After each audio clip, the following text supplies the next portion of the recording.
El ministro de Economía y Finanzas, Richard Martínez, al anunciar la liberalización de precios de las gasolinas y la focalización del subsidio al diésel, también informó de buenas noticias en reducción de déficit fiscal y aumento de ventas. Veamos algunos datos de las decisiones que estamos tomando y por qué son positivas estas decisiones. Dijimos que uno de los grandes desequilibrios era el fiscal y justamente lo estamos corrigiendo, y esta es una buena noticia para el país. Al finalizar el año terminamos con cerca de 3.300 millones de déficit frente a los 6.000 millones aproximadamente que terminamos en el año 2017. Esto es bueno para el país porque quiere decir que estamos tomando las decisiones correctas, y en términos de reactivación económica ya estamos viendo algunos resultados positivos. Siempre vamos a tener que seguir haciendo un esfuerzo mayor en beneficio del ciudadano, pero si comparamos las cifras de ventas acumuladas hasta el mes de noviembre, vemos cerca de 10.000 millones más de ventas entre enero-noviembre de 2018 frente a enero-noviembre del 2017, un incremento aproximadamente promedio del 6-7%. Patricio Larcón, presidente del Comité Empresarial. Buen día, bienvenido a Contacto Directo. Buenos días, Alfredo. Un cordial saludo a la audiencia de Contacto Directo. ¿El comercio y la industria están viendo buenos resultados en ventas? Mire, yo quisiera referirme a lo que mencionó el ministro Martínez, y si bien es cierto que el déficit fiscal ha bajado a un orden de 3.000 o 3.300 millones de dólares, el sacrificio se ha visto reflejado básicamente en el gasto de inversión, porque si hacemos un análisis, el gasto corriente sube desde enero a noviembre del 2017 a enero a noviembre del 2018. No sé si le puedo mostrar un cuadro acá.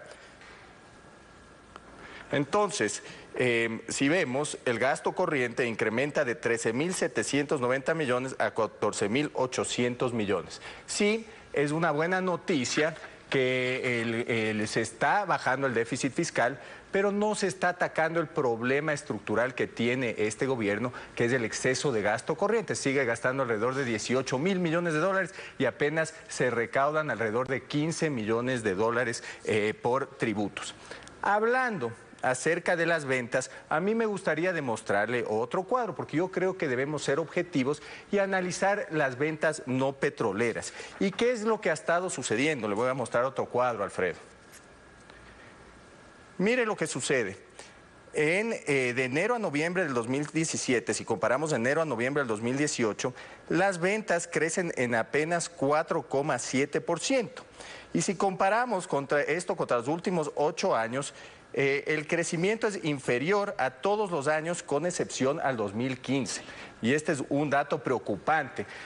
Una economía que no crece mínimo al 5%, no saca a su población de la pobreza, y las ventas que no crecen al doble del crecimiento de la economía, tampoco van a solucionar los problemas del país y no van a permitir que el sector productivo pueda sacar adelante, o sea, el motor del desarrollo de la economía. Y le voy a enseñar otro cuadro que es el más preocupante a mi manera de ver las cosas. Y mire lo que sucede el año pasado, Alfredo. Si comparamos a noviembre, las ventas de noviembre del 2017 contra las ventas de noviembre del 2018, bajan en un 2,3%. Y esto es sumamente grave, Alfredo, porque noviembre es el mes de mayores ventas de las empresas y es el mes de mayor consumo en el país. Entonces, la situación es mucho más preocupante de lo que menciona el ministro Martínez en estos momentos. No existe una reactivación del sector productivo, no estamos trabajando en la competitividad, en bajar los costos del sector productivo. Están tomando ciertas medidas que son buenas, pero tienen que entrar dentro de un conjunto de medidas que se toman para sacar al país adelante. Ahora, el shock no solo puede ir para el ciudadano y para el empresario. Respecto al déficit fiscal, usted señaló lo concerniente a egresos, pero sobre ingresos también hay un problema. En 2019 se reducirá ese déficit sin el ingreso adicional del 2018 de la remisión de deudas y sin un ingreso de 1.000 millones por concesiones de obras públicas que no se ha concretado, que no se concreta.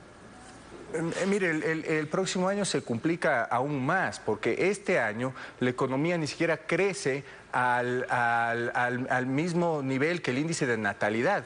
El próximo año se siguen tomando medidas, sigue bajando el consumo y yo no veo que la economía ni siquiera pueda llegar a un punto, a crecer en un punto. Se mantiene el gasto corriente, se mantiene el gasto de salarios, de acuerdo a la Proforma General del Estado, en alrededor de 9.600 millones de dólares. Entonces, la economía se puede complicar aún más y no se están tomando las medidas adecuadas, pensando a mediano plazo, por medio de un plan económico organizado, con un cronograma, para poder sacar la economía del país a mediano plazo. Entonces, no, el próximo año tampoco vemos que se soluciona el problema, porque además no se tomaron en cuenta el próximo otros año gastos, sería este y con año, un servicio anual de no menor de 3.000, este año, perdón, Alfredo, claro. Y con un servicio anual que se va a tener que pagar de alrededor de 3.000 millones de dólares. Entonces, la economía se sigue complicando, no se toman las medidas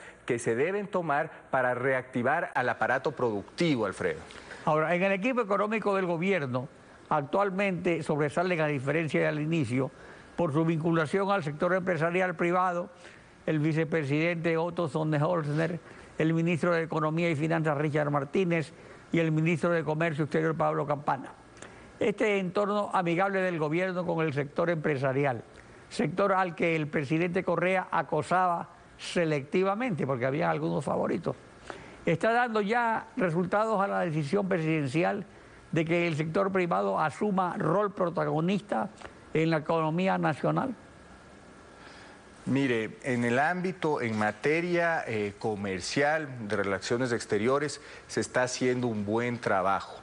Yo creo que el ministro Campana es muy proactivo, trabaja con el objetivo de abrir mercados, firmó el acuerdo de la EFTA, el Ecuador espero que este año pueda entrar como miembro asociado de la Alianza del Pacífico. En este año se mantendrá una reunión del Comité de Inversión y Comercio en el Ecuador con los Estados Unidos para poder entablar un posible acuerdo comercial con los Estados Unidos. En ese ámbito trabaja bien el ministro Campana, está trabajando para eliminar ciertas trabas dentro del Ministerio de Comercio y dentro del Ministerio de Industrias para poder agilitar o facilitar el comercio y la inversión.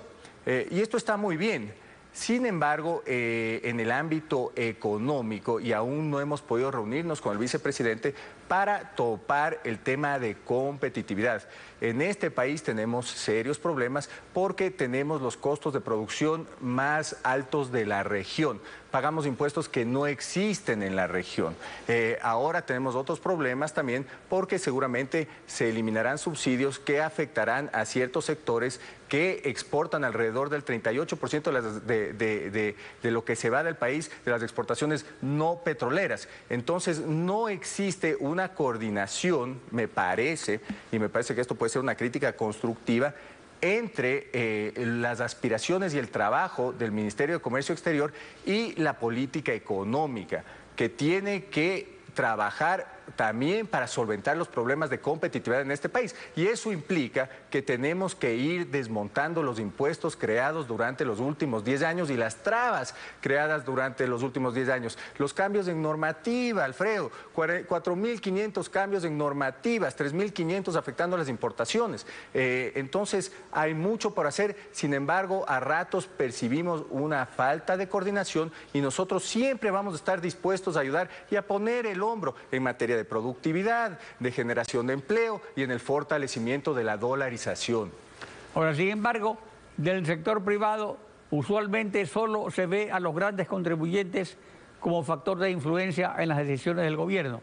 Así, por ejemplo, en la eliminación del subsidio al diésel, en el primer decreto solo se difería la medida para atuneros y camaroneros.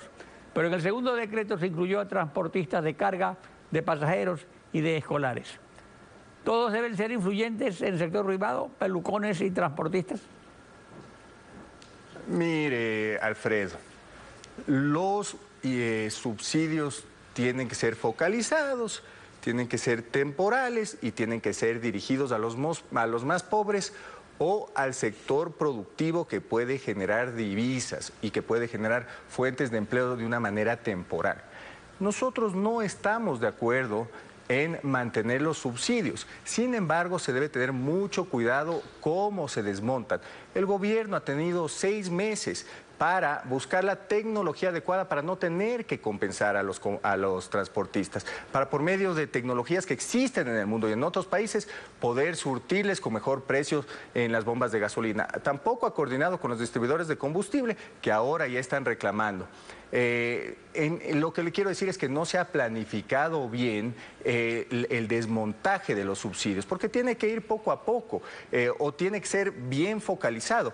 Mire, en el caso del sector de la pesca, si un sector está exportando una buena cantidad de dinero, está generando fuentes de trabajo, está trayendo divisas, dólares al Ecuador, bueno, está bien que se desmonten los subsidios, pero yo creo que se debe también devolverles la competitividad de alguna otra manera, eliminando impuestos como el impuesto de salida de divisas, la carga arancelaria, la tramitología que existe en el país, facilitándoles la manera de hacer negocios. Pero usted no puede ir a afectar a una industria que está funcionando bien y que poco a poco esa flota puede salir del país sin una adecuada planificación. Y mire lo que sucede también con el precio del diésel. Ahora que se ve hablando de impuestos, se ve hablando de tocar al IVA, el impuesto más rendidor. ¿Qué conviene para mejorar las ventas y reactivar la economía? ¿Un alza o una baja del IVA? Mire, en este momento acabamos de demostrar las cifras de las ventas que no crecen en el país. La única manera de reactivar una economía es por medio del consumo en este momento o por medio de la inversión extranjera o la inversión en general. Entonces usted no le puede dar otro golpe al consumo subiendo 2 puntos de IVA. Esa no es la solución en este momento. Está bien pensar en el equilibrio fiscal y yo creo que el gobierno puede ser muchísimo más agresivo en bajar el gasto. Sin embargo, si es que las ventas no crecen, si es que está pasando por un periodo de recesión, no puede afectar al consumo quitándole 2 puntos más de poder adquisitivo en la mayoría de productos al ciudadano ecuatoriano. No es el momento de hacerlo, Alfredo. Patricio Alarcón, presidente del Comité Empresarial, gracias por acompañarnos en Contacto Directo. Gracias. Estefi. Vamos a una pausa y al regresar estará Fernando Villavicencio, periodista y activista político. Los proyectos emblemáticos auditados por el PNUD que fueron denunciados a la Fiscalía años atrás, algunas indagaciones previas que no terminaron y los juicios que han terminado en sentencia no recuperan lo robado en coimas y sobreprecios. En pocos minutos volvemos con eso. No se vayan.